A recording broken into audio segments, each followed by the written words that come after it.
আলাইকুম রহমতুল্লাহি ওয়া বারাকাতুহু। আসলে আমি একজন অভিভাবক। আমার ৩টি সন্তান, মেয়ে ছেলে এখানে লেখাপড়া করে নাহাদাতুল উম্মাহ মাদ্রাসায়। তো আমার বড় ছেলে হেফজখানায় নাজেরায়, আর মেয়ে ওয়ানে, আর আমার ছেলে সাইব নার্সারিতে। যাক আলহামদুলিল্লাহ, আমি আমার ছেলে পোলাপাইন পড়াইতেছি, আমার কাছে ভালো লাগতেছে, মাদ্রাসা ভালো লাগছে, বা পোলাপাইনের লেখাপড়া আলহামদুলিল্লাহ আমি দেখি ভালোর দিকে।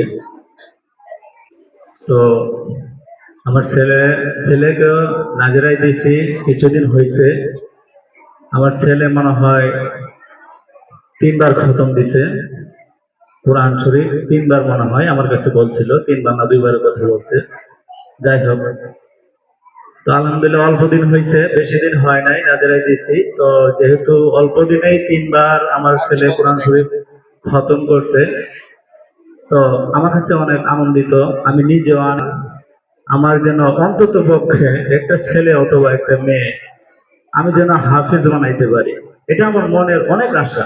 আমি দেশে যে সংখ্যা ছিলাম ওই সংখ্যা আমার এই ছেলেটারে, যে যাকে আমি নাজেরাই দিছি, কোন মাদ্রাসায় পড়াইতাম, আমি শিক্ষকের হাতে ধরে কাইন্দে দিছিলাম, বলে দেখেন হুজুর, আমার অনেক মনের আশা, আমার যেন একটা বাচ্চা অন্তত পক্ষে হাফেজ হয়, আমি হাফেজের বাবা হইতে চাই। এটা আমার মনের আশা, যদি আল্লাহ তাআলা কবুল করে।